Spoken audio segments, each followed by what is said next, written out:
مساء الخير, good evening. You relaxed? Excellent. So, sorry for the delay, and welcome on behalf of the Educational Bookshop and the Palestinian National Theatre.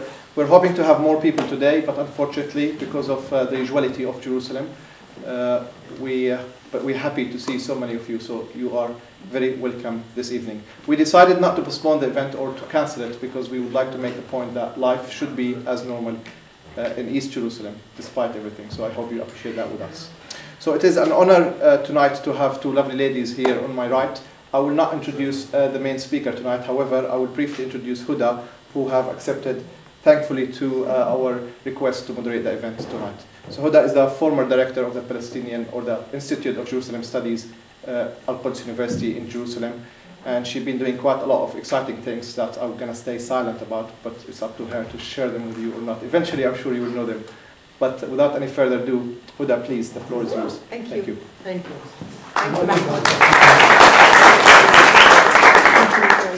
So it should be also more exciting to introduce Suad.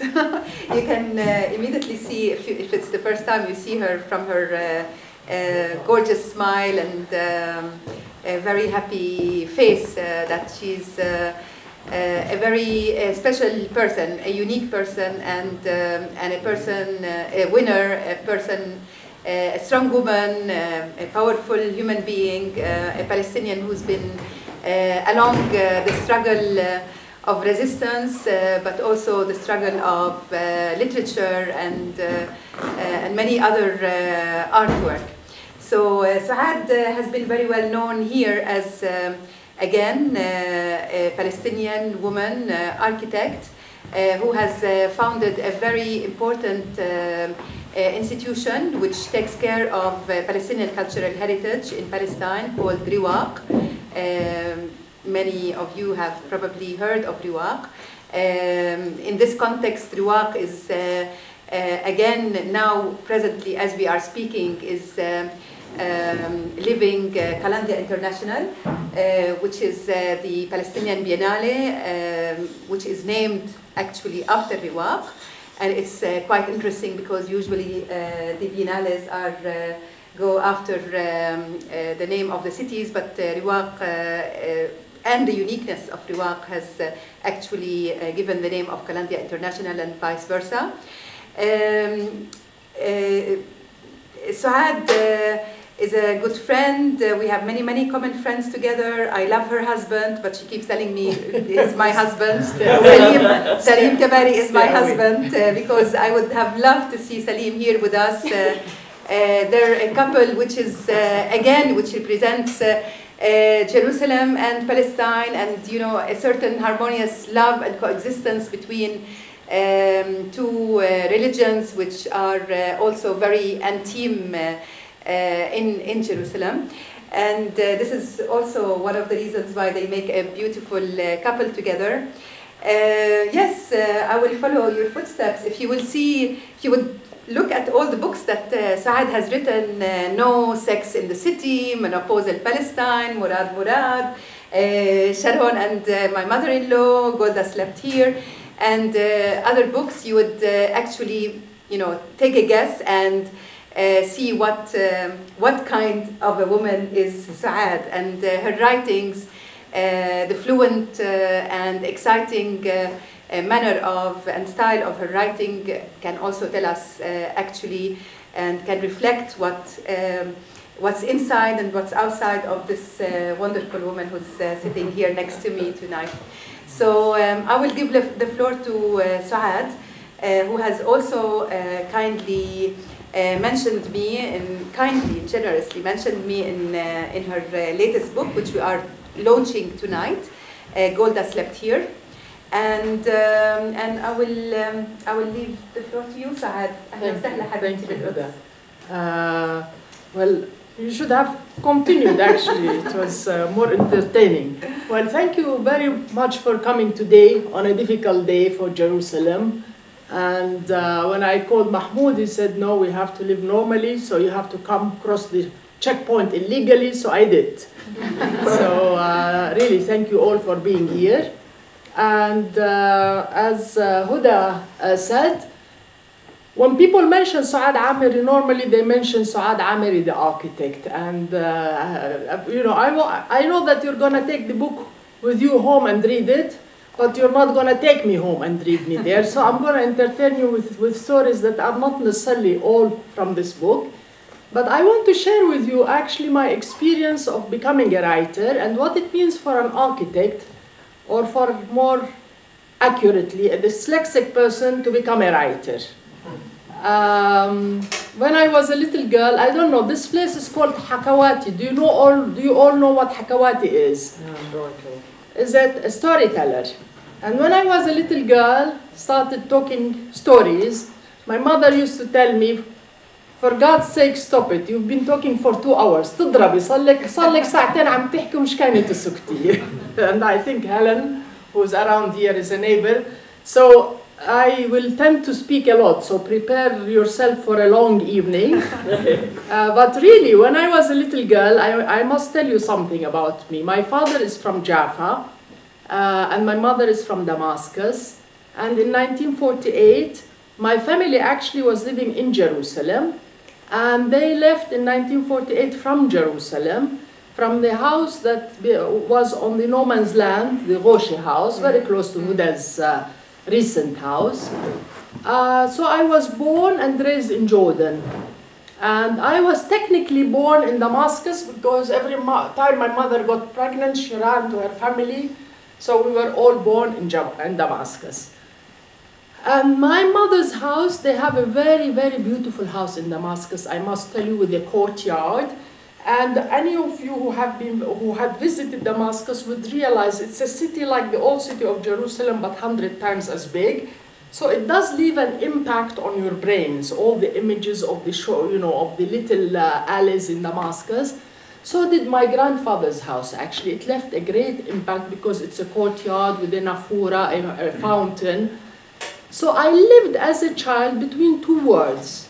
A very strong and present word, which is my mother, and those of you who know my mother is a very strong woman, and the absence of another word, which is the house of my father's house in Jaffa. My father's house, always, my father described his house in Jaffa. And he would say, it's a house very close to the sea. Every morning, in the morning, I will take the bashkir, the towel, put it on my shoulder, and just cross the road, and that's the sea. I will dip in the sea, and then I will come back. Then he would describe the house. It was 2 floors. Your aunt was living upstairs. We were living downstairs, and there was a lemon tree. So here I am, living in my mother's house in Damascus with a very, very present house and the absence of the Jaffa house. And I always say, when I want to make a philosophy of how I became an architect, I always say living between these two words really made an architect out of me. But in reality, what made an architect out of me is being dyslexic. And if you know, most architects go to architecture because of the visual. So what I want to tell you, I expected to be everything in my life. My father used to be, you should be a lawyer because you stand up and you speak and you are very convincing.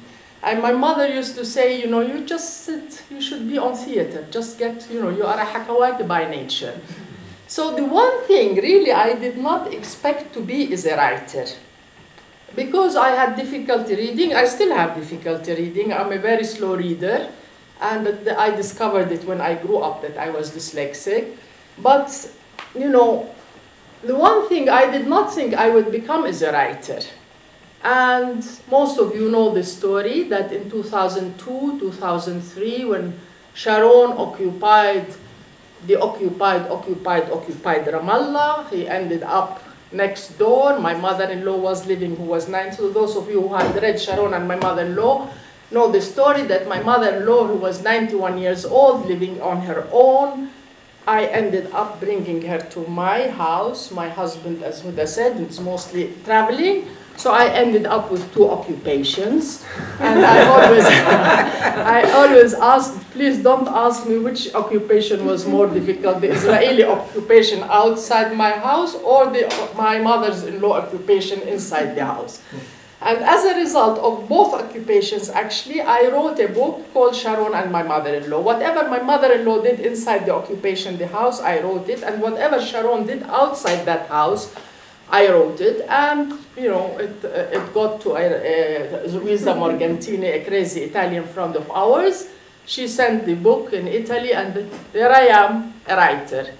So I had to sort of carry on the image of being a writer. But I must tell you one thing. Once I became a writer, I started analyzing that actually I never made the connection between the love of Ahlan, Rinad, Salamat, the love of... We have someone from our office here. So I never made the connection between being a hakawati, a storyteller, and being a writer, really.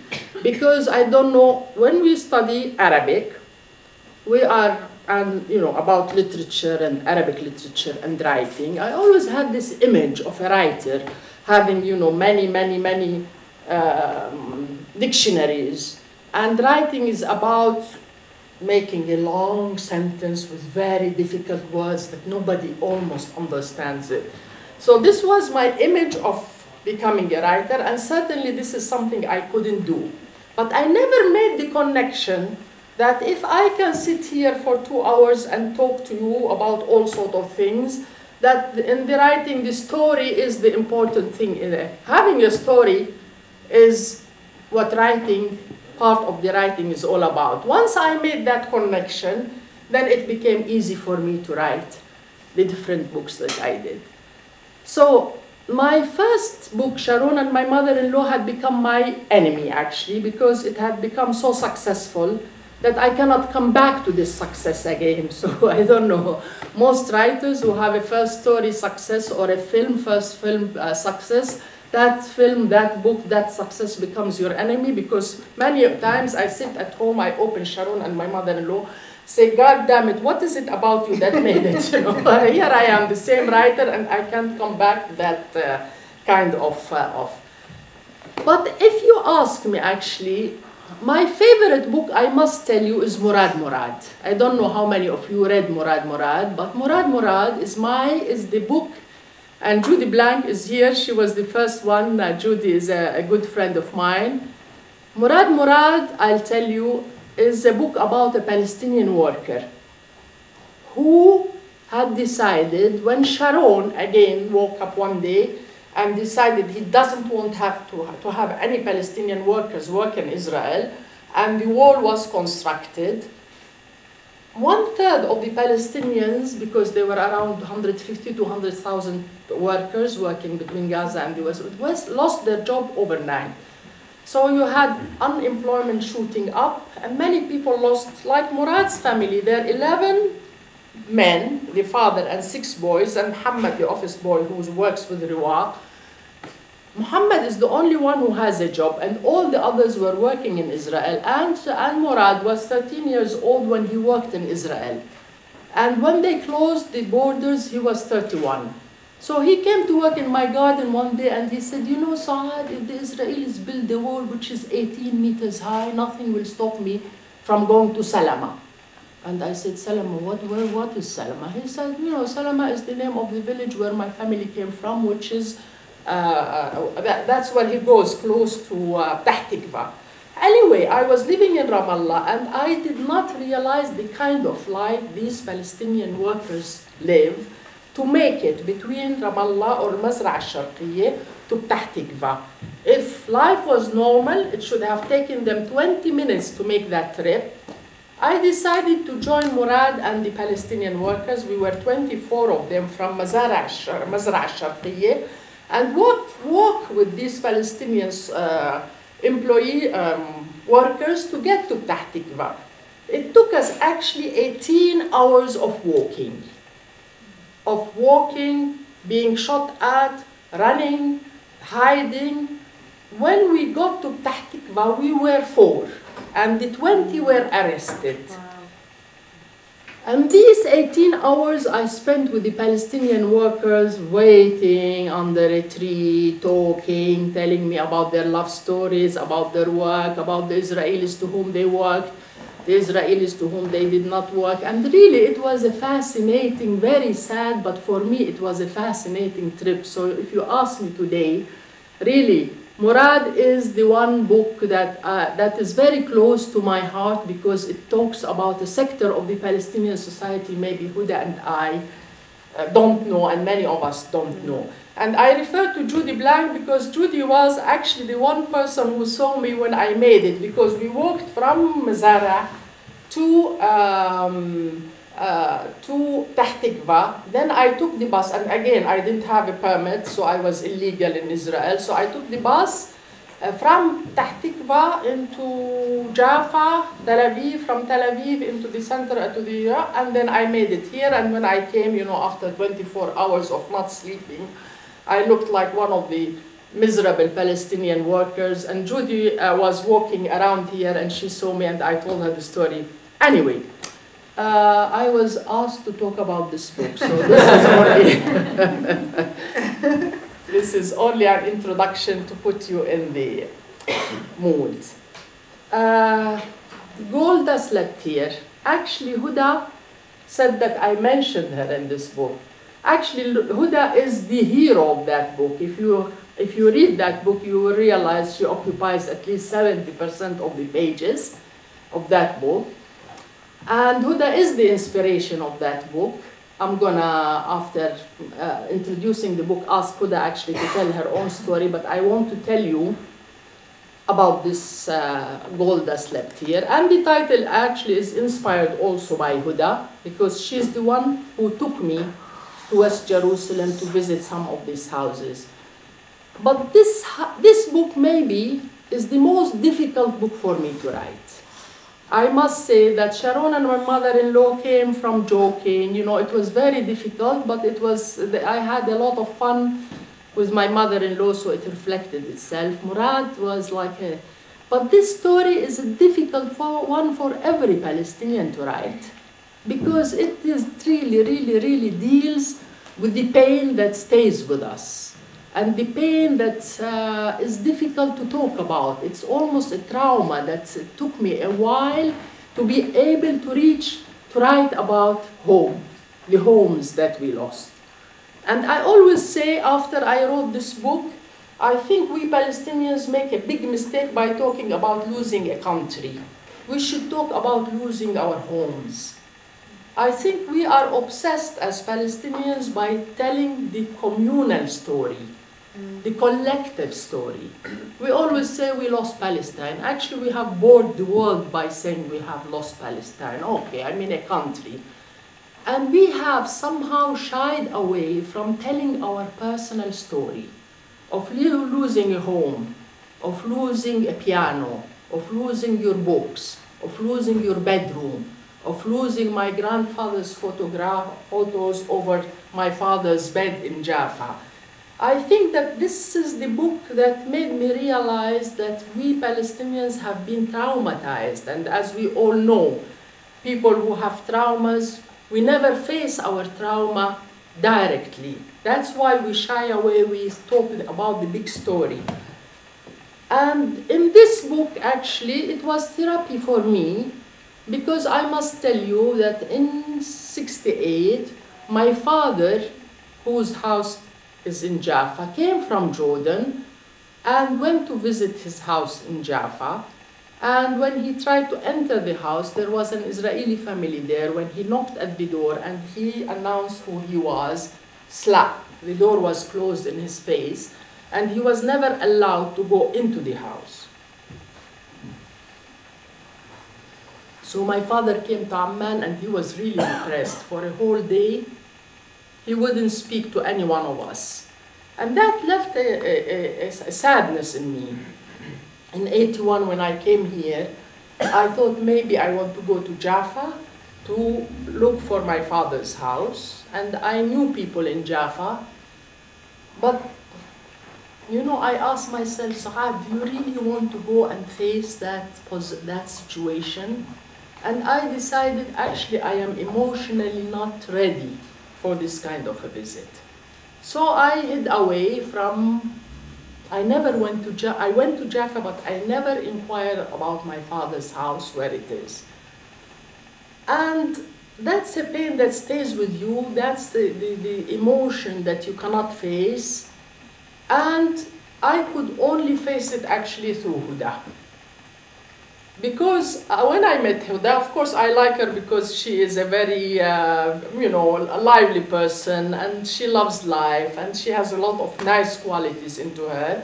But what I love about Huda is confrontational. She confronts her emotions, the situation. And when I met Huda, she started telling me how she relates to her father's house. And I found an example which was the opposite of my example. My sister, who is a psychiatrist, she says if you have a trauma, you go out and you face it to end it. You don't hide away from it. Actually, I have hid away. Even after I wrote this book, I never went there. So in this book, I take 4 cases of people, how they dealt with the trauma. What does it mean to be sitting? Buddha's house is here in East Jerusalem. What does it mean to have your house in West Jerusalem, if we went out now, and to walk in front of that house and see a light, see a family, see someone sitting on the balcony, and you know this is your house, and you cannot go there. And if you did knock at the door, you don't know what to expect. And there are many, many refugees here, but also in East Jerusalem. So this book really is about Jerusalem, because I didn't want to make it a general. I took Huda, I took Gabi Baramki, who used to be the president. Maybe some of you know here who Gabi Baramki is. He used to be the president of Birzeit University. And his house is the museum right there, the Sea Museum. And when the museum opened, the administration of that museum had the guts to invite Gabi Baramki to come to the grand opening of the museum. And he did. And he went there, and he stood in line. And when it was time to buy a ticket, he said, I'm sorry, I'm not going to buy a ticket. This is my home, this is my house. And the young woman, didn't understand what was going on. So he made a scene, and then it, you know. So I chose Gabi as an example, and his father, I'll come back to you, who went to court. He used the legal ways. He went to an Israeli court to get his house back. And I'll tell you the story. And then I also had my mother-in-law, because I tell you, when I wanted to write my own story, how my family left from Jerusalem, from their Gogoshi house, that very moment, when you locked the house or you didn't lock your house, you opened it and you rushed away and left your house, that very moment, our parents never shared with us. Really, I realized I don't know anything. My father never told me, okay, he told me they have a house, but they never told me the details of what it meant to leave that very moment. So I became obsessed with that very moment. And I met this beautiful, obsessive woman who took me on a trip of obsession. And I want to leave the floor for Huda to share with me, because really Huda was the one who took me to write this book to West Jerusalem, and with her cousin Nahil. We went to her cousin's house, and we went to Huda, and Huda told me the story that I wrote, but I think Huda is in a better position to tell the story. I'm better actually by taking you all there. Would you like to join me now? Saad just said that she's better in telling the story rather than writing, although she writes very well, and she's got all these awards for her writings, but I think I'm also better to take people and she does, by the way, she does. To show them the house, so anytime I'm ready to do that.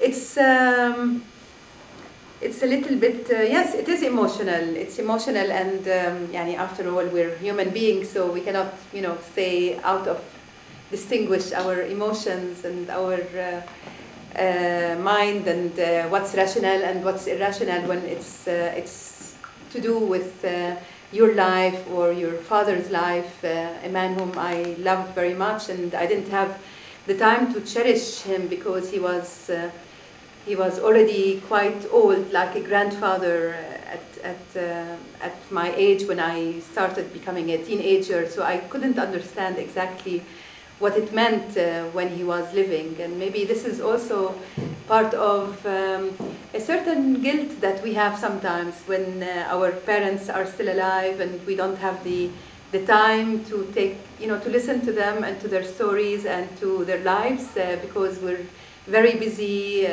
with other things, and we don't, and we take somehow life for granted.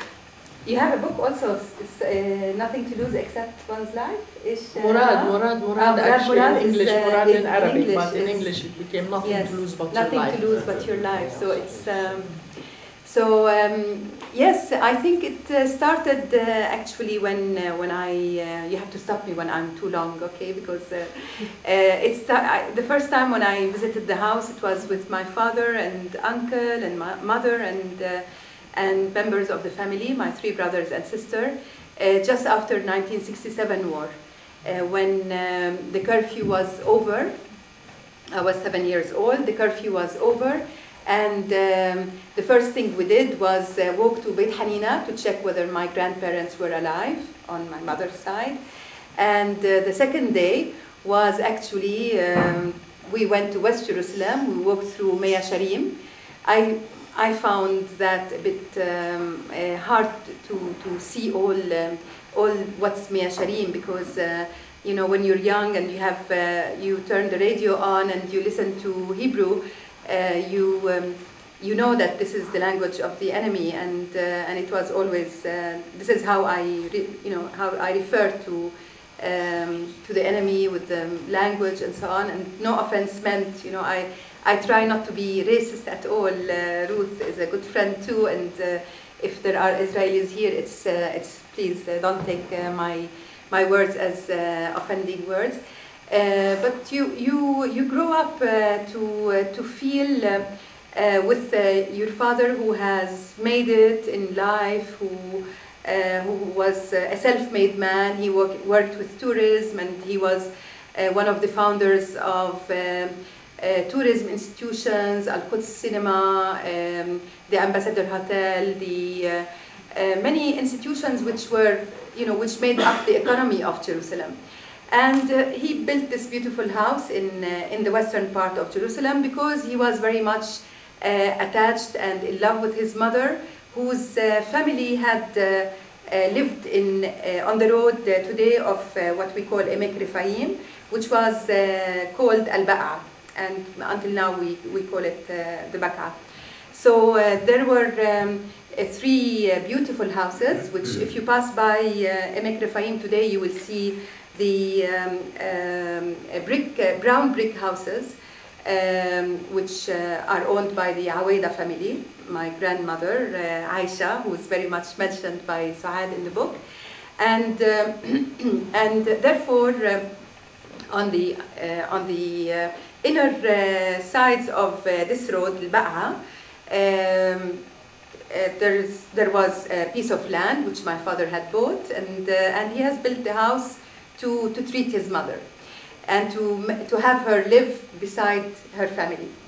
And in 1967, when we walked and reached there after maybe 3 hours of walk, my father wanted to go in, but the people who were there, told him, no, stay away, don't come in. There was a woman with her daughter and with her dog. And the garden was in a very, very bad shape, so I wasn't very impressed as a little girl, I didn't find the house, something like, but it was the first time that I saw my father with tears. It was the first time, and during the 67 war, later on my mother was telling me, we Palestinians thought that we are going to have peace. I don't want to say win the war, or I don't want to take this conquest attitude. But he thought that Jerusalem was going to be open again, the eastern side and the western side. So he was telling my mother, Bakiza, which house would you like to live in after the war? would you like to go to the western house, the western side house, or the eastern side house? And it's so again, you know, the loss was big, not in terms of material, rather more in terms of emotions. Again, that he was living there with his mother, and he was telling us many stories about this relationship, which was a very special relationship. So when then for many years I didn't put any, you know, as a child, then as a teenager and so on. It was actually when I went to France, I lived a bit in exile, I felt nostalgic about Jerusalem. Then I was offered to work with for the Bethlehem 2000 in 1998. I had just come back from London. I was proud to have my degree from the London School of Economics. And Nabil Kassis, who's also a very good friend of ours, said, Yalla Huda, let's join me, let's work together. He became the minister of Bethlehem 2000. And on the way from Jerusalem to Bethlehem, I had to pass by this road. So once I said, okay, I'll go in to the right-hand side and to the Baka and visit my father's house. And when I saw a big sign saying, I don't read Hebrew, but when I asked, I took a photo, and then I asked the people there who were restoring the house and working in the house and outside in the garden and so on, and they said, yes, it says this house is for sale. And we are restoring the house, and it seems that because we know about the absentee law, I knew about the absentee law, and we knew all that most of the Palestinian houses were confiscated by Israel, by the Israeli government, with supposedly with absentee, as if our parents were absent, although they were not absent, they were very present. And here I always refer to Mahmoud Darwish poetry when, you know, he talks about the absentee and the present absent and al-ghaib al-hadir and so on. Because actually my father who left his house that day. I cannot recall that moment, and I didn't ask him about that moment, but it's true that it's so important. I think that they didn't feel that they're not coming back. You know, they just went out. For example, my father, he walked to the old city to feel safer in the old city, in his old city house in Bab el-Silsile, near Al-Aqsa Mosque. Now he wouldn't be safe at all, but at that time it was safer to be in the old city apparently than to be, you know, in the wilderness of West Jerusalem. Although there was no west and east that much. I mean, there was, you know, it was an open village. Anyway, so the story is that when I worked with at Bethlehem for the Bethlehem 2000 millennium, I started going back and forth, and when I saw this sign and I saw people working in the house and so on, I started becoming more attached to the place, because I could also go into the house and look at the tiles and how the people uprooted the tiles in order to redesign them in different ways and styles and so on. And it became, yes, as Suad just said, it became an obsession for me. It was more interesting than to go to Bethlehem and work for this big project, which was at that time the big project for Yasser Arafat and the Palestinian Authority. And, you know, we want to develop Bethlehem and the surroundings of Bethlehem, Beit Jala and Beit Sahur and so on. And as confrontational as I used to be, I didn't like also the attitude of the Palestinian police in Bethlehem every time I went there. I used to go with the truck of Musa, so they didn't appreciate, you know, a woman driving a truck, but I had my car stolen at that time. So I would also find myself in the police station in Bethlehem, Palestinian police station, until I decided that I had to leave Bethlehem, and I had to take care of my project, not the national project, my project, which is my father's house. So I started digging and checking who's the one who bought the house from Netanyahu, who wanted very much to privatize. So he was the one who initiated actually the selling of many Arab houses, many Palestinian Arab houses, in order to get more money, yani, for the government and probably for himself. So Udi Kaplan once was there in the house, and I walked there, and I went up the steps. It's where there is also a beautiful fountain, and there is the Byzantine or Crusaders or Ottoman style, whatever you want to call it, but a beautiful architectural house. And he said, who are you? I said, who are you? And he said, you must be, your attitude shows you must be the daughter of the person who constructed this house. I said, exactly, yes, I'm Huda Imam, and who are you? He said, my name is Udi Kaplan, and I'm selling the house.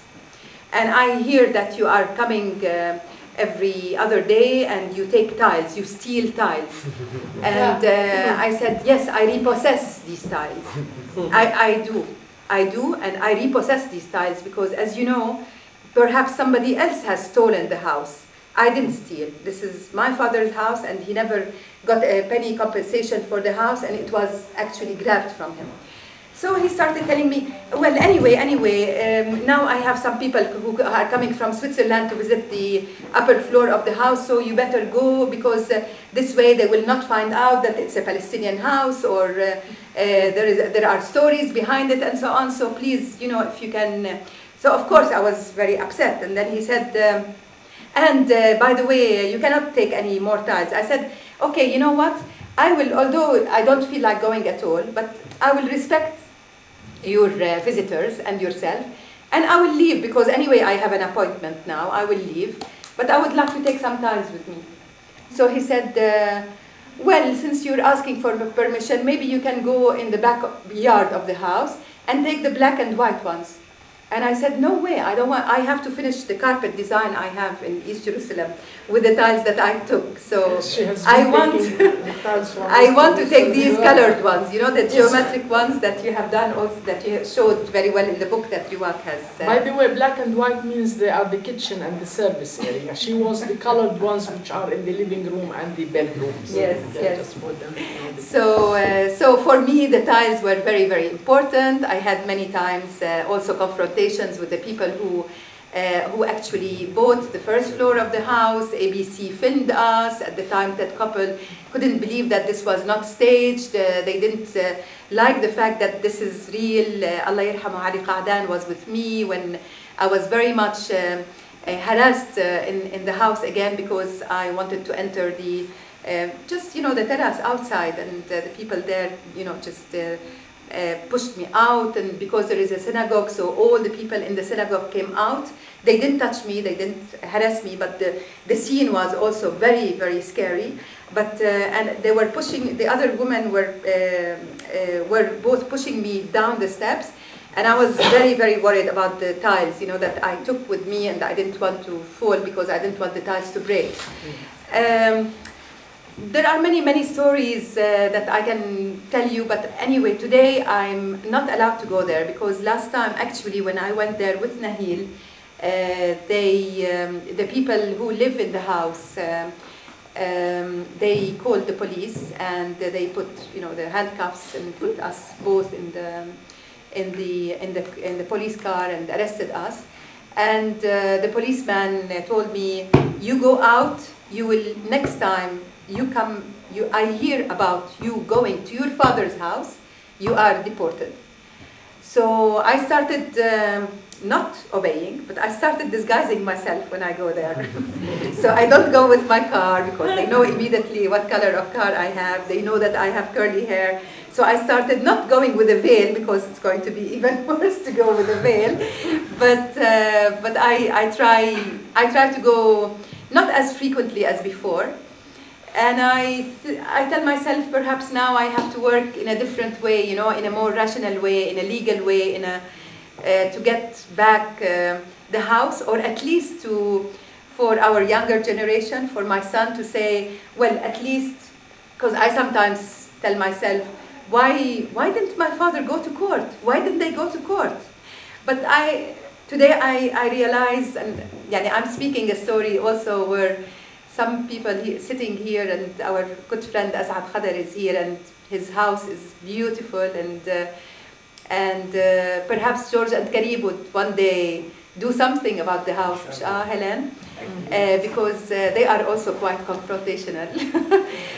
But one has to be smart, maybe smart enough to do such to do something maybe in a different way, in a more rational way, in a more legal way. I've been to many of the very famous lawyers here, and no one accepted to go to court because they tell me, Huda, we don't have time to waste. It's a loser. Yani you cannot get anywhere. All the absentee law, the way Israel has put the absentee law in a way, not even to find any way for a lawyer to discuss or negotiate or start even a file of 1 page to start a court or a tribunal. So it's very hurtful. Yes, it's very painful, and I'd rather just go there and visit the house and take a lemon to give to my mother from the lemon tree, or an askidinia, or a yellow yasmin flower, or a rumane pomegranate, and I, of course, I see the reference of green shutters, the way green shutters are all over Bakha, amongst the Palestinian houses in East Jerusalem. Also, our houses are with green shutters, and our garden is plenty of askidinia, and it has many lemon trees, and so probably our parents or grandparents wanted to replicate something in the eastern side of what they have lost in the western side, and I should also say that it's not very easy for people to talk about. If my father would be here, it wouldn't be easy for him to talk about his main story. It's easier for me. It will be probably easier for my son to tell the story or to do something about it. But I realize that I shouldn't be upset, that all this generation of Palestinians after 48 just, said, راحت فلسطين وراحت بلادنا, we lost our Palestine and our countries and our home and our. It seems that it's very difficult. One thing also, which is very, maybe we think dignifying about a human being, is that we haven't talked about the material part. I'm not at all materialistic. This is why I spent over 16 years working with AL-Quds University, who pays us once every 3 months or so.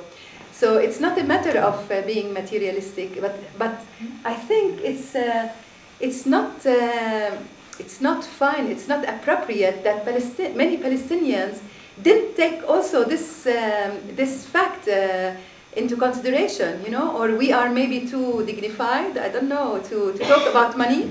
But today, when you talk about the economic development and the economic capital of Jerusalem, West Jerusalem has so many millions of money that, that's our property, our ownership. You forgot what you told me. I'm gonna take you to the, what was it, the tour?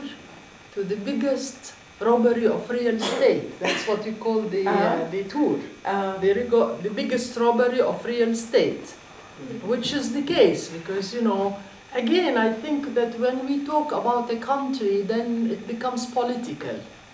Like Roman, Greek, Jewish, Islamic, Byzantine, you get into the loop of, whose country is it? God promised it, but he didn't tell us, and But my home is my home. Nobody can challenge me on that. Nobody. There is no ideology. There is no history. There is a fact that nobody can debate, that this is my father's house. And I think this is the power of the story. But it is the pain of the story. I think we hid away from it because it's painful. But I want to talk about Andoni Baramki, because Gabi Baramki's father, again, we're talking about the museum that has changed its name many times. I don't know what it's called now, the Seam? Museum on the Seam. On the Seam. Well, Gabi, Andoni Baramki, are you all aware of that museum just right there? Andoni Baramki was the first architect, and that's why I became interested. He was the first architect, Palestinian architect, who studied in Greece, but he happened to be the father of Gabi Baramki, the president or ex-president of Birzeit University, who passed away almost a year ago. And being an architect, he built many houses actually. And that house, he used to call it Nur Ayuni. He loved it so much that it was called the light of his eyes. And he was totally obsessed with it. To a point that between 48 and 67, he used to go to the YMCA on the east side, go to the roof every Saturday, when the Israeli and the Jordanian armies are not confronting one another. He would go to the roof and he would sort of, go below the parapet and then just go there and sit for hours watching the house. And really his wife, Evelyn, used to tell me, I thought maybe he was in love with a woman on the other side. Everybody in East Jerusalem was talking about Andoni Baramki's obsession with something on the other side. Of course, his family knew. And Gabi used to say, we used to be embarrassed when the borders opened. Actually, he left his family and he came running. And there was still, sorry, that's my husband. Hello, I'm busy, I can't. Have to close it. When 67 happened, he came running and to his house. And to his surprise, it was very easy to reach it, even though there were borders and, they somehow, with the word, the sheet went, the wire went out. And he entered his house, and there was an Israeli squatter there. So he told them his house, he told them, go away, otherwise I'll shoot you. That was his first encounter with his house. So he left, and then he went and he decided he's gonna go to court. He did go to court, actually. That's why I took the case, because there was someone who decided not to be a chicken like myself, never confront the story, not to be confrontational and obsessive like Huda goes there all the time and confront the people inside. Andoni decided to go to court. So he hires an Israeli lawyer, and they go to court, and everybody around Andoni is making fun of him that, you're going to an Israeli court, are you crazy? You think they're going to give you your house back? And to everybody's surprise, they win the case. So Andoni was so happy that he won the case, so he goes and he said, what do we do next? Mr. Andoni, you have won the case, which means that we're going to take out the squatter out of your house, because this guy just moved into the house illegally. But there is a little detail here that maybe you're not aware of it. And you have to realize Andoni is, I don't know how many of you know Gabi Baramki is 2 meters tall, and Andoni was as big. So Andoni is standing in front of the judge, and he said yes, and he had taken all the maps, all the photographs. He was an architect, so he had the roll, he had the photos, and all the documentation. And then he says, there is a little detail. You realize that you are an absentee. And Andoni says, what? And he says, yeah, you are an absentee. He says, what do you mean I'm an absentee? I am here, look at me, he just goes like this. You have 2 meters, you have 120 kilos in front of you, and you're considering me an absent? And he says, yeah, well, there's nothing personal. All of you Palestinians who left, in 1948, all your property is absentee property, and as a result, you are absentee. But he says, don't you see a person in front of you? He says, yeah, I do see it. He says, why don't you tell me that I am absentee when it comes to paying the arnona? Nobody tells me that I am absent when it comes to paying my taxes. Yeah. And Andoni just could not believe it, that he had won the case, but he was absent. And as a result, actually, he never got the house.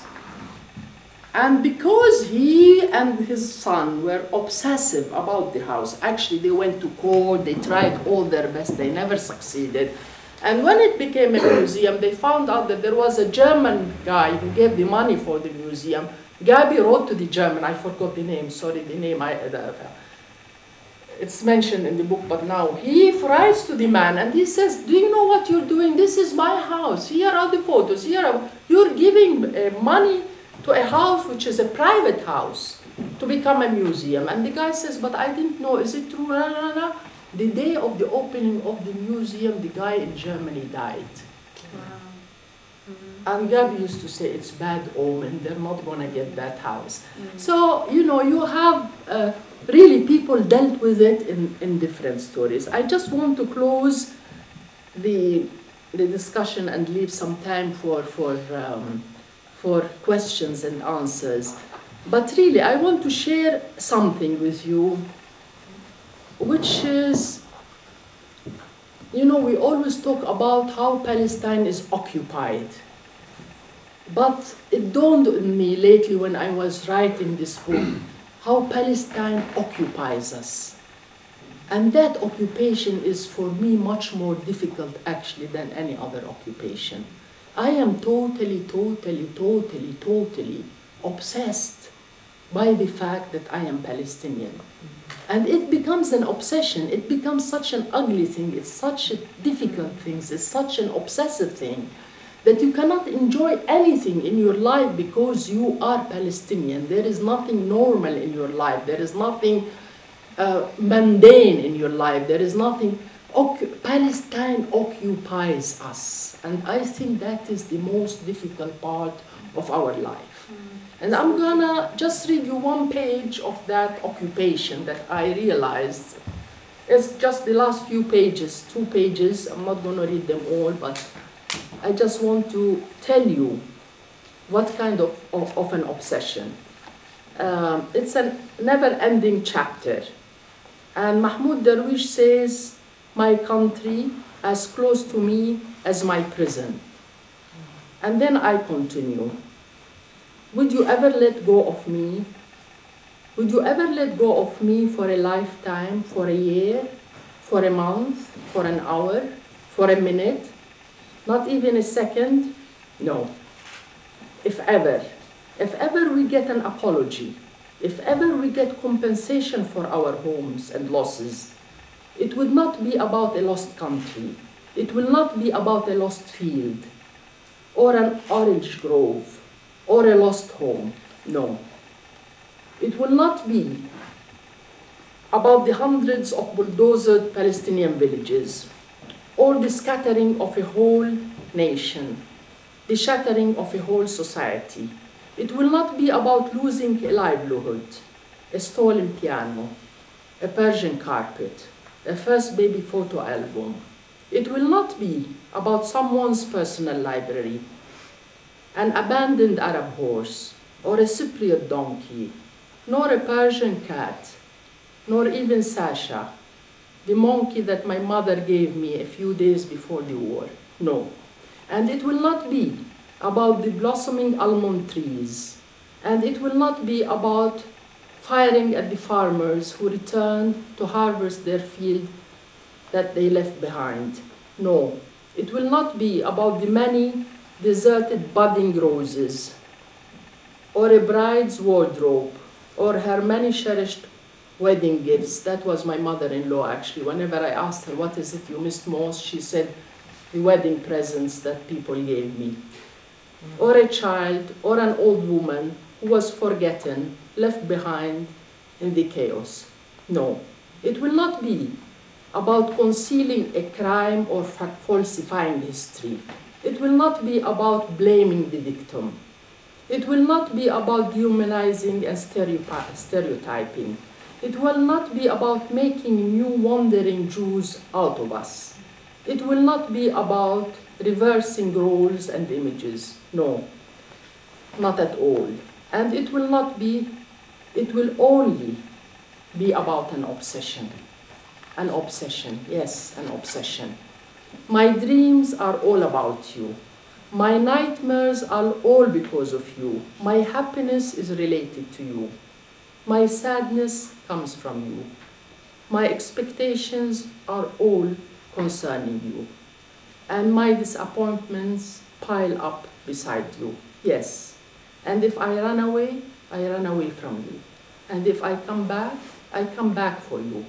And if I love someone, it is because of what they think of you. And if I hate someone, it is because of what they think of you. Yes. And it is because of you. Nothing in my life is normal. Nothing in my life is neutral. Nothing in my life is mundane or even insignificant, and how very exhausting that is. How I desire one ordinary day when you do not haunt me. How much I long for a pleasant evening when you are not invited. How I yearn to forget you. How I wish for amnesia or a stroke that will neatly remove every trace of you. Thoughts, memoirs, emotions, gone forever. I heard them mourn for you before I was born. I heard them mourn for you after I was born and ever after. Their bedtime stories are about you, and their daydreaming is also about you. I've seen them cry, laugh, praise, and curse. You, and only you. I had to learn everything about you. I had to imagine you from a distance across the border, miss you, love you, defend you, cry for you, write about you, talk about you. And imperative form, I had to love you, and how very exhausting that is. Above all, I have to keep my sanity with all the brutality around you. Every hour, every minute, and every second, if I ever do come to terms with what happened to you, I must banish that part of my brain that cherishes reason, logic, and justice. Palestine, will you ever let me free? Thank you.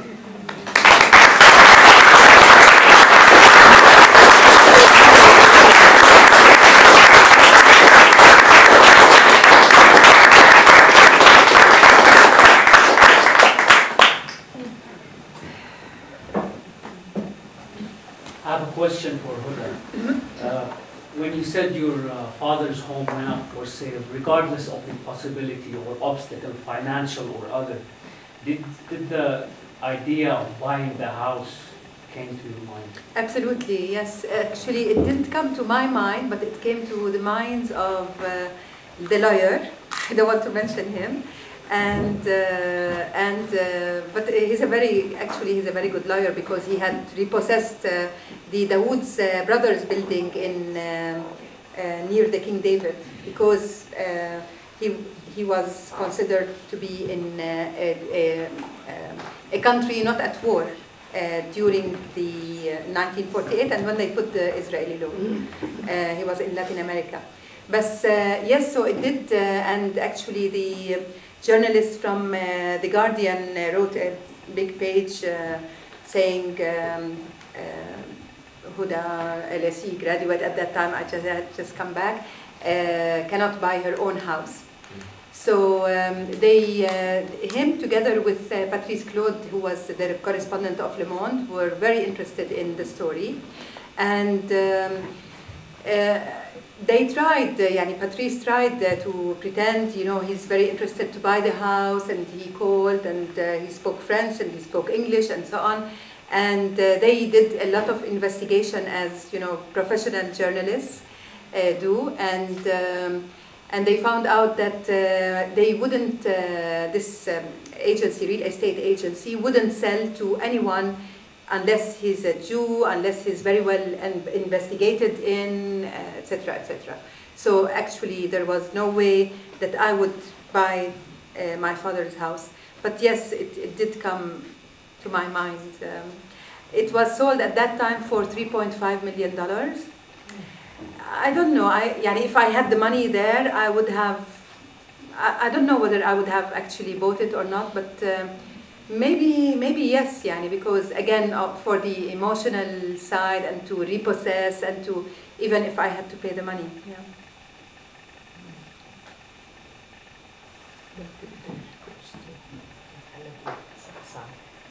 Asad, would you like to tell us a little bit about your story? The initials, your initials are still, your dad's initials are still on the door. Well, Sah? he tried, but of course never worked.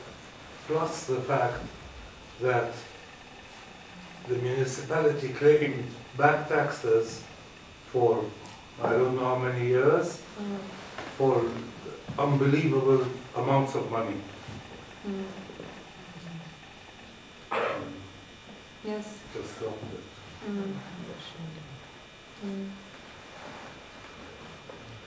تفضل. Well, why you choose this title for the story? Thank you. This is the first question. Yeah, thank you. Then question to Huda. Huda just focused on the personal case on the western side of Jerusalem, or their family in a house there, and about the emotional thing. Of course, emotions are very important. It's necessary for us when we lost something. But I think it's the right for the people, for Palestinians. You know, during 1948, around 80,000 Palestinians moved by force from the western side, and their property around 74% of the west side of the city. So it's the case of the people. It's not just a case of formation army there. And they looted a lot of our libraries, archives, and properties, and everything. So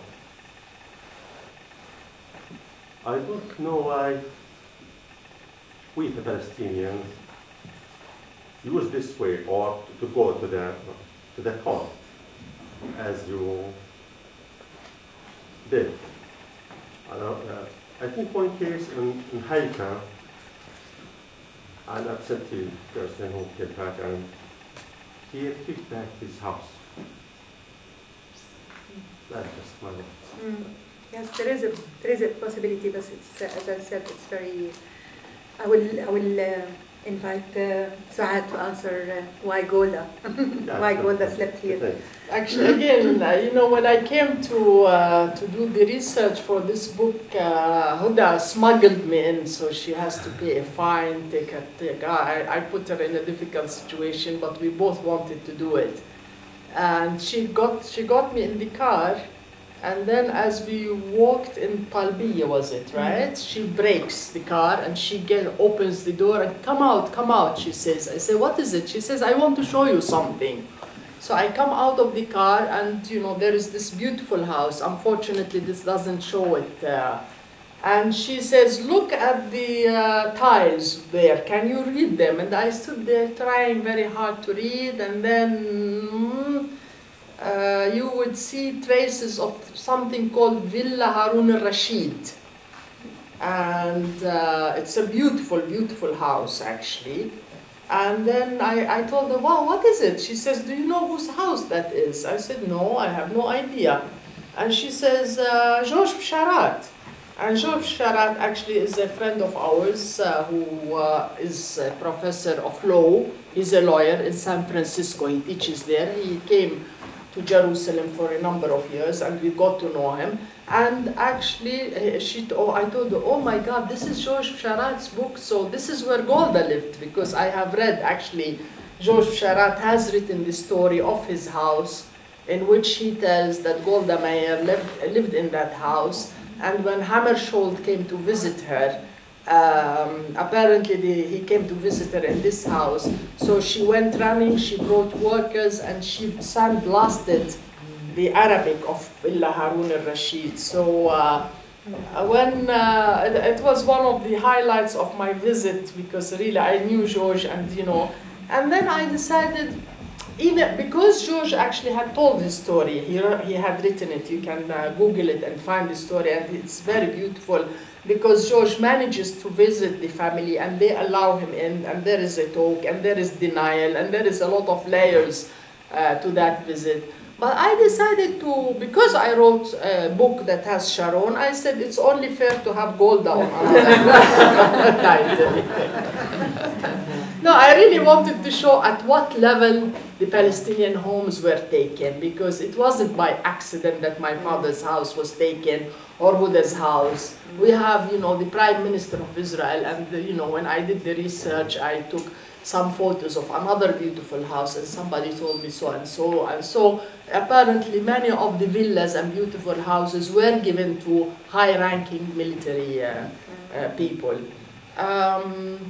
You know, I opened a chapter which is very, very emotional, and I must tell you that there were 2 cases that I interviewed, and that night after the interview, an older woman called me and she said, you know what, Saad, I don't want to go there. I just don't want. Another one just made the appointment, and when it was time for me to go and meet her and talk with her, again she told me, you know, I've lived all these years and I don't want to open that emotions. So there are people who really still cannot go through that emotion to talk about it. But I just felt that, you know, it's just also another fact which is very sad is when I wanted to do my own story, my parents had died. So I didn't know much. I had to ask my sister, and she remembered something when she was 6 years old, you know. So part of the sadness is also the witnesses have gone. So some people know, some people don't want to talk. But I think that we have to really bring the suffering into the personal level. And that's why I feel that it's the beginning for me of a project. I mean, the book is only an expression of my emotions, but I think it's like a therapy. We have to do it for political reasons, but more for really coming to terms, or not coming to terms, just getting that wound, talk about it, because I really think that to have an understanding between the Palestinians and the Israelis, we have to talk about this kind of pain and not the political pain, because politics can be argued again, but nobody can tell you your suffering is not a suffering. And I think that personalizing the story is extremely important for me, as painful as it is. I find this story really fascinating, given that recently in the news, you know, you see Jewish settlers in Silwan taking over houses and sort of secretly buying these properties, and even another case in Sheikh Jarrah where Palestinian house half of it got taken over by Jewish settlers, one of whom is from Brooklyn, which is so strange, you know, moving across the world to say, oh, this, you know, this, I own this house, or I have the, you know, I can take over this house. And I just find this really fascinating because this is a story of an attempt at repossessing a house that has been taken over years ago and actually belongs to you in a way. And I was wondering if you mentioned the story of settlers in the book, the sort of reverse image of this, and if it plays into the book at all. No, there wasn't a settler. Actually, when Huda and I, we had a friend, Muna Halabi, I keep forgetting.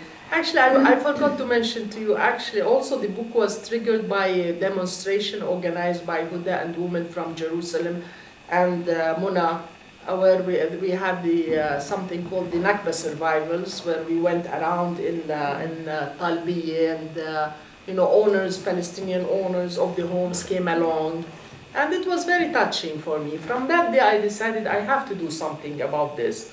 But when we went to visit Huda's family and the Aweda family, and we wanted to go, Huda wanted to show me where Muna, our friend, was living. So we went there, and she was telling me this is where Muna's house is. And there was a man, an Israeli, standing with his family on the balcony, and he was curious. So I said, hello. And Huda said, oh, what's next? I said, I don't know, hello. So he said, hello, can I help you? And so I said, yes, of course you can. Is this the Halabi house? He looks at me and says, wait a second.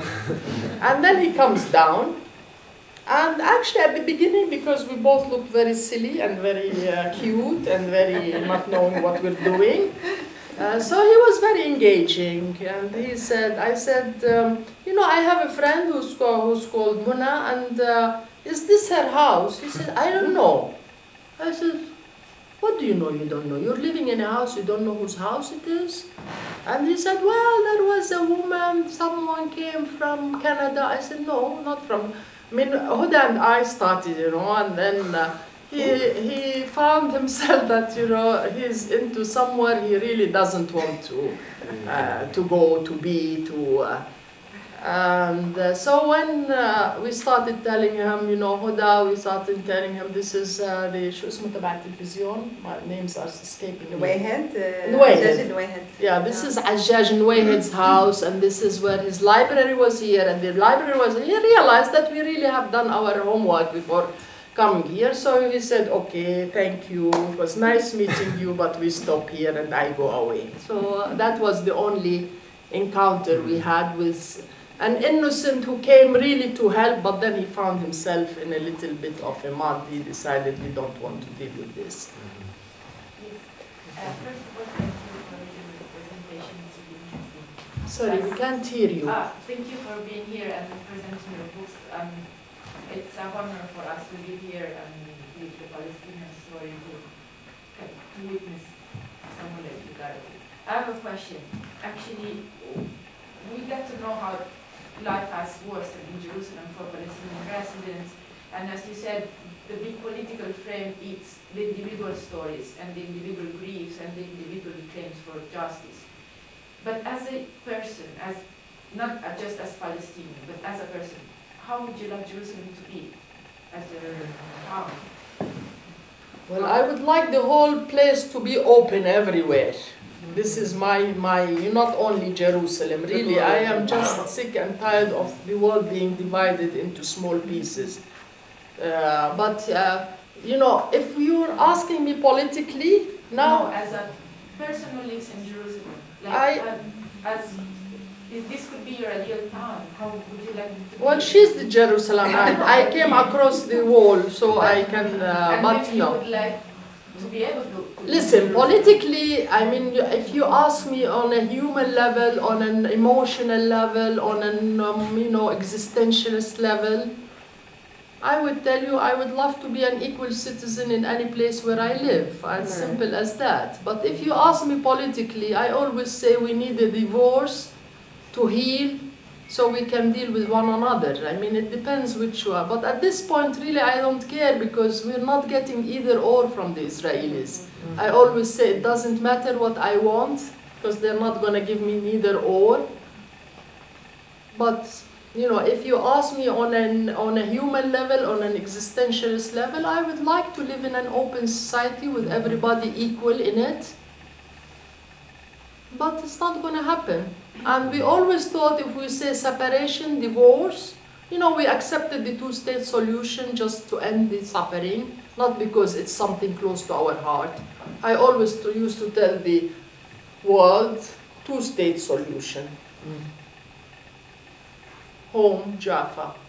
What can I tell you? I mean, politically we have to speak from here. But if I remember, you know, in the first Intifada, I used to do a lot of talking. You know, there was women, Israeli, Palestinian women talking and going to Palestine, to Israeli homes. And one time I found myself speaking in a house in Tel Aviv. Somebody's home. And I told them, I always start with my father in Jaffa when I see the Israelis because I want to set the ground. So at the end, somebody stood up and says, would you want to go to your father's house? You say you want a two-state solution. Do you want to go to your father's house? I told them, would you believe me if I told you no? He said no. So I said, why do you ask? Do you want me to lie to you? I'm not going to lie. I would want to go to my father's house. But if you tell me we reach to a political solution and you have to sacrifice something, maybe I would consider it. But you know, we went through the whole process of denial of our history, of our houses, who we are, what we want, what we feel, for the sake of a political solution, which is the two-state solution. Don't you think that any Palestinian wanted the two-state solution from their heart? We always wanted it to end the suffering on both ends. We don't want. Sorry, can be 1, 2, 3. But let's keep it at the existentialist, because politics we can go on forever. My publisher always reminded me, Suad, you have written a book, discuss the book and not the one state, two state, you know, whatever. But we can't escape it, obviously. I'm just wondering how did the architect inside you interacted with these houses? I mean, all of them are having a historical heritage value. So did this increase your attachment or your emotional attachment to the whole thing? You know, it's very interesting. I must tell you something. In Riwaq, there was like a few years ago, we wanted to do a project on houses in Jerusalem. Yeah, and that's where I started. I had forgotten actually. I have done all the Husseini houses and you know the old city and how the city grew up and how the Husseini houses and Mia Sharim and you know I was like going into the urban planning of and then we wanted to do West Jerusalem and we started actually researching some and that's when I think you asked me why I called you. Now I remember I called you because of the houses in West. So I started an architectural project and then we never finished it. And then when I started this, really I did not make the connection between my first research and this, because here I was more involved in the stories. But most of the people tell me the architect in you and the writer in you came together in this book. Yeah. Actually, when the project was in process, Dalia, it was Dalia? Diala, my Diala, your niece, niece. yes. Diala contacted me to tell me, Saad is my auntie, I'm volunteering with Riwaq now, and we're working on a book on Palestinian houses. And I think she's heard that you have your father has a beautiful house in West Jerusalem, so can we go together? And when we went with Mia, that was at least 10 years ago, More, لأنه Hani was actually more. very young. He had just come out of school and he found for the first time that the police came to arrest us in front of my father's house with Mia, the Swedish photographer who was with us. She was trying to take photos of the house, far from the house, on the other pavement, and the police was called by the people there, and that was the first encounter with the police and the people who live in my father's house, and the photos never went into the book, unfortunately, but there will be another one. Yeah, but it was amazing, really. When I did this book, I have forgotten all the first work I have done on architecture until they came together. Yeah. 1, 2. This is a comment, not a question. Yeah, fine.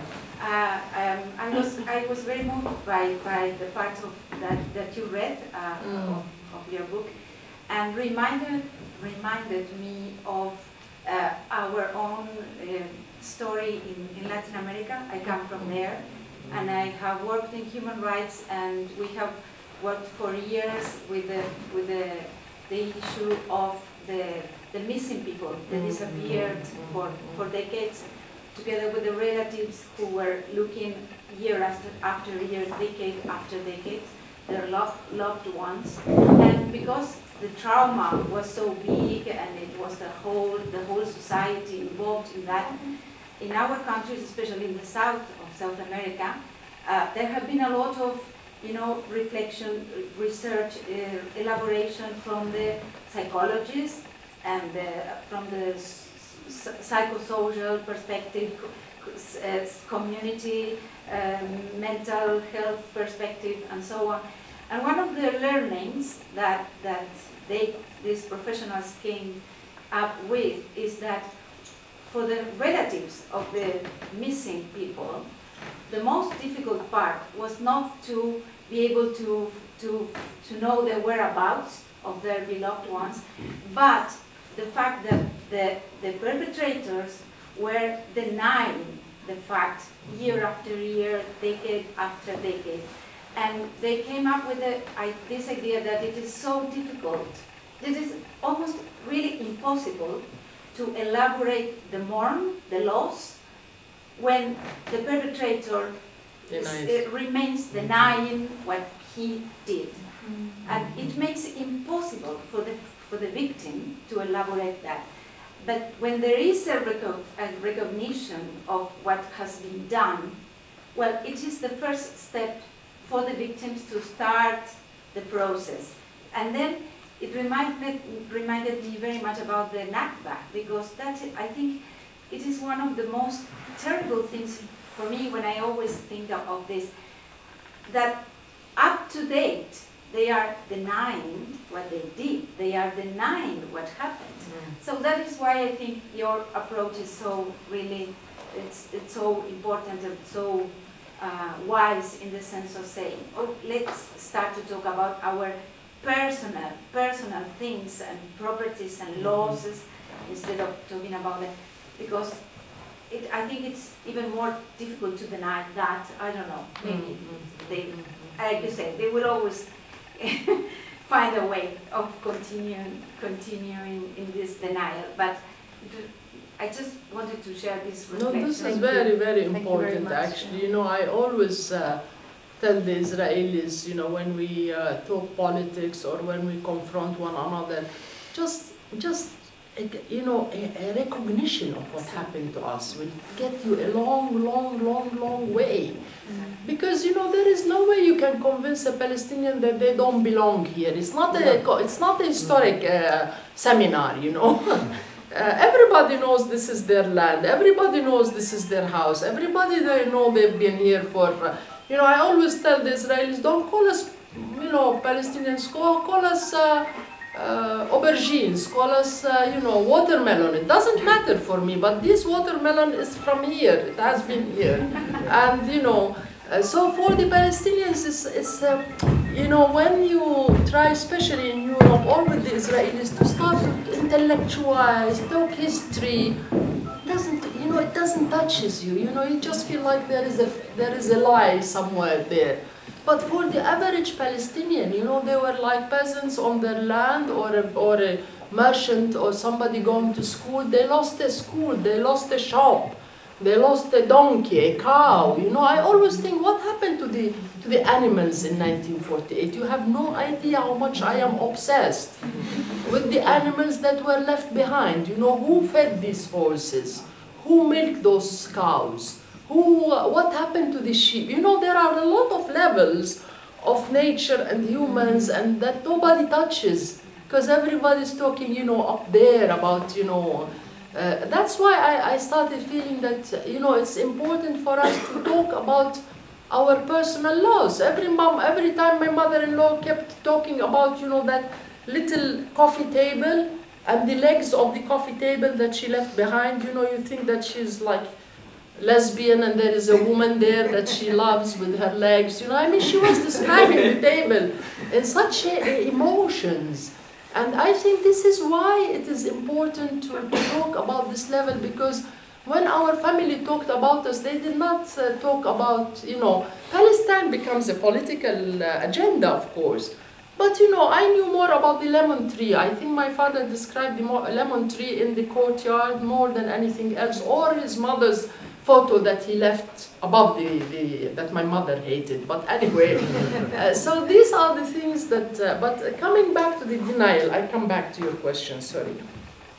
The denial, really, I always tell the Israelis, only if you say sorry. Only if you say sorry. You know, it will get us such a long way. And I remember that one time we were, you know, like some formal negotiations with the Israelis.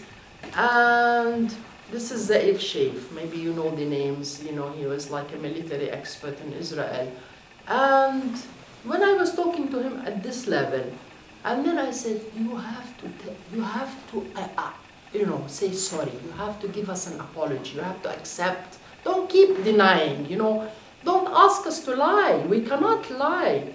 And then he says, Suad, do you realize what you're asking from us? I said, no. He said, you're asking us to say that Israel was born in sin. That was his words. And I said, yes, Israel was born in sin. What is the big deal? Many people are born in sin. And they can go to school, they can marry, they can have a life, they can... But they were born in sin. I mean, let's just take these things for a fact and go on instead of saying no, no, no, no. It will make your life, my life, easier to just... Sorry. Well, it's totally on this theme. There's so much I want to say, but just to be short, is that you say with extraordinary lightness in the tone, but what you're saying is in these kinds of encounters that you talk about, the Israeli says to stop living in the past, which is stunning because they use their past, a Jewish past and all of it, that to say that. Do you pass, and I've been just doing this project that history for them sort of stopped in 48. Like they don't talk about what happened in 48. And then it's, it's stunning to me that they deny what, that did not happen. But you need to forget your history. Actually, on this, I once had to go to see a psychotherapist, and I chose an Israeli psychotherapist because I didn't want to tell all my inside stories to a Palestinian who would probably, just make certain judgments on me or so. And he was a Jewish Italian, and he lived not very far away from my father's house.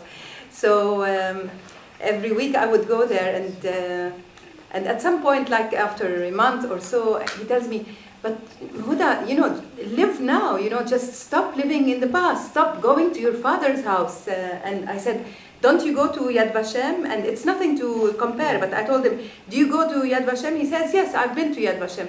But then I tell him, but this is my father's house, and it's around the corner from your house. So where's the problem if I visit? How can I stop living in the past? Perhaps, I stopped going to him because I felt at some point, that I was paying him money, but actually he was benefiting from my stories and, my experience and my kind of schizophrenia or whatever, because it's when the Mamilla cemetery started being again oppressed and segregated. I forgot what's the terminology we use, that they started using desecrating in order to build the Museum of Tolerance. I started going to Mamilla to demonstrate and so on, and then I found out that my grandfather was buried in Mamilla, and I said to myself, I should go back to Kariel, my psychotherapist whom I stopped going to tell him, actually, I'm not only living the past, I'm living the ultra past, the past of the past, going from the 40s to the 20s, the 10s, when actually my grandfather was, and I started going to Mamilla again, not only because I'm a Jerusalemite and I want to resist for all the injustices, but also I started looking for Jamal al-Imam, where is he buried, And it's very sad because as Suad was reading, we become obsessed and we become sick actually, because you're Jerusalemite, you're Palestinian, you are sick because you are not allowed to enjoy a moment of your life, because wherever you go, whatever you do, there's something which will remind you that perhaps you don't have the right to be happy, therefore you don't have the right to live, therefore we don't have the right to live, perhaps, It's very, very sad. We carry it with us wherever we go. I often find myself in Italy or some beautiful place with Palestinians, and here we are talking about Palestine. It's just like, guys, stop it, look around you. You are in the most beautiful country, exactly. But this is the... There was someone up, down, sir. Go ahead. I just wanted to know, I've only just bought the book Murat, and I wanted to know a little bit of the backstory. Yes. How old were you and how scared were you? And there's a personal story behind that. I went to Ramallah about 3 years ago to visit a photographic exhibition by a Palestinian photographer who lives in a German city, and I was wandering around, and I came back on the bus, you know, the bus back to Jerusalem, and they wouldn't let me back in because I didn't have a passport. And they kept rejecting me, and I got more scared the more I was rejected at every checkpoint. Finally, after very delicate negotiations, I was let back in again. I didn't know I needed a passport to go to Ramallah, you know. I just wanted to know, how scared were you? What was Well, there were moments actually that I was scared because there were, we spent 18 hours, and as I said, there were moments where they shot at, there were moments where they arrested the workers. We were 24, so there was a very scary moment actually, because when we did not jump over a concrete wall. At that time there was a wire, and they have made a slit in it, and two of the workers, you know, they make an opening in it, and they ask you to slide in between. And one of them wanted to make me, you know, to alert me, so he says, "Suad, be careful, this is where they shoot at us." What, you know, I wish he didn't tell me. So there were moments actually, and there were moments that I got tired because, you know, I am in company of Murad, who's 21, 22 years old, and most of the Palestinian workers are in their 20s, except one was his 40s. And they were, you know, we were going up hills and down hills. We were working basically in the olive groves. There was the time where I felt I'm gonna have a heart attack actually. I just couldn't walk anymore. I sat down, and thanks to the Israelis, because they sent, you know, they shot at them, they came back, so I joined them again. So every time they shot back at them, I joined them again. So there were 3 times where I couldn't continue, but eventually I made the trip through it. I'm glad you did. I'm glad you wrote about it because it all. Yeah. Shall we take one last question? I was want to respect. Helen. Was it her before me or we can take the last 2 if there are 2. Something about the education in the Israeli schools. It's really rotten. It doesn't tell anything about the history. About us, we are just a fake thing that we live there, you know. No identification, no name, no nothing. How did we come about? Nobody knows. Where did we mushroom from? Also nobody knows. I think the system is rotten, and the way they teach the kids to hate us, this is where the point is. In the army, at schools, and everywhere, even in the nurseries. It's very sad actually. If this did not change, each generation will be worse than the others. And this is the time the generals who fought before should tell the kids the real story about it. Yeah. Well, the story wouldn't go, believe me. I'm convinced the story would not go because it's such a heavy story. I mean, it's such a big. Let them tell the I know. Unfortunately, we are living worse days every day. Yeah. Did anybody? Anyone else? Any more questions? Before I cordially ask you to buy this book today, now, if you haven't bought it yet, because this is the opportunity to have Suad's signature. Can we get some, or yes, you can get them outside. I think Suad will stay here. She'll sign books here. Okay. Or if you want, I can go out and sign it as they. Maybe I'll send them now. So let me thank the Educational Bookshop for organizing this event.